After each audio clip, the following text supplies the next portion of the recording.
Hey, what's going on, you guys? I know this is a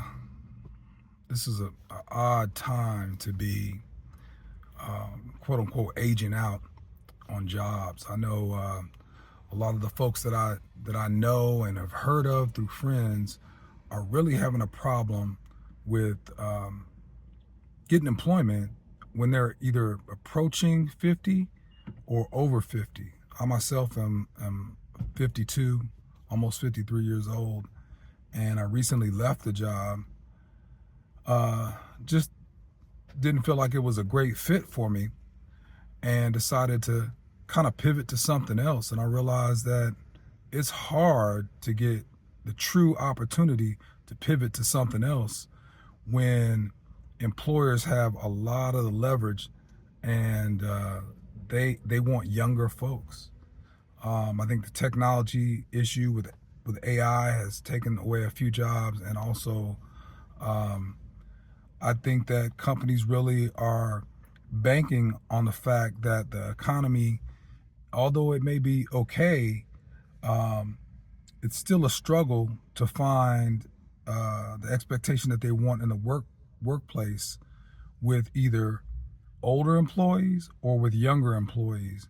And what I think what's happening is a lot of the employees that are older, when they submit their resumes, and of course they got the AI, ATS or whatever that kind of searches for different things to see if it's the right move in your resume, or the right experience, or the right pivot and everything for an employee to get back into the workforce.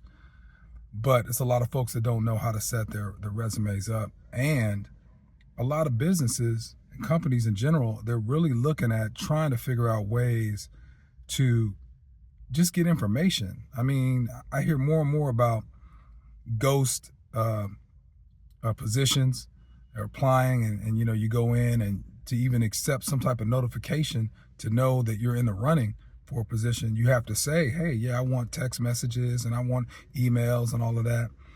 And you'll look up, and the position, they posted it like a month ago, and then it's 2 months ago, and then it's reposted, and then it's, you see what I'm saying? It's just way too um,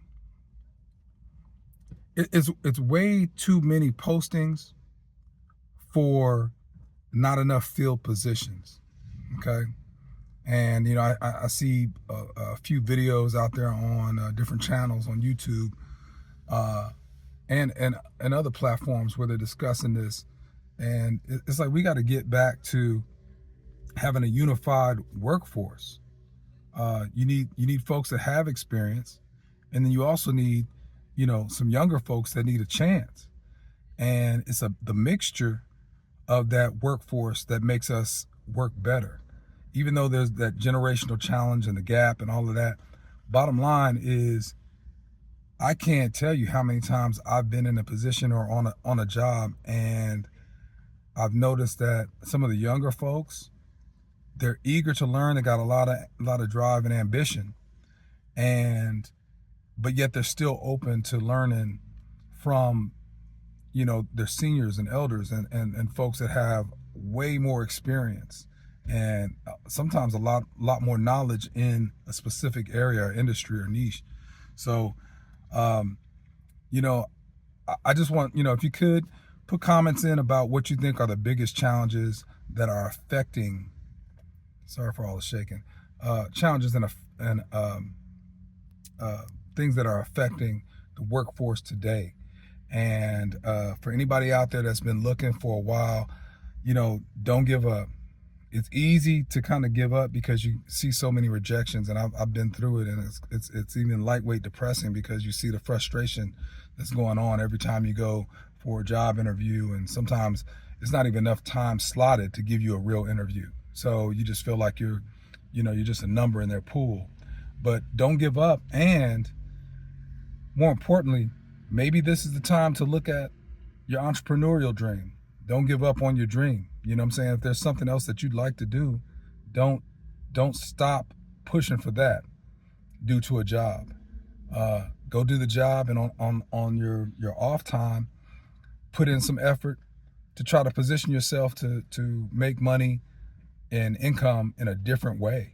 Because one thing I know for sure is if you're even 45 and up, you're probably in that position where you don't want to just leave a job, because you may not be able to get a job right back, and get right back in the groove of everything. But a lot of folks that are in that age range, that's when you start seeing that you're carrying the load for a couple generations. You might have some younger children that are adults that haven't really got in a good position yet for themselves. And so, you may have to support them for a while. And nothing's wrong with that. And, we have to kind of get out of that mindset that they have to be individuals and individually go out on their own and collect a ton of debt and all of that. That's not how you have to do it. Times have changed. But on the flip side of that, you also have folks that are in that same age range, let's say 45, maybe 40 something and up, where their parents are now needing some support as well. And, they end up needing to take some of their income and shore up their parents, in their parents' last years, or, just later in life where they ran out of money, because that's kind of the economy that we're in. Jobs are not here for as long as they used to be. And some of those folks got beat out of their pensions. And it's just a lot of folks that may have problems with that. So, don't give up. Put comments in here about the things that you're interested in. And eventually I'll have a newsletter put together as well that I'll put into the comments. And if you want to join that newsletter, maybe we can share some of this information and get it out there so people can get more jobs and more opportunities, and also find the companies that are willing to hire folks that are in that pivot. So that's all I really got right now. But stay tuned, subscribe, hit the bell, all that good stuff, and look for some more information and content from me. And I thank you for checking out this video. Take care, y'all.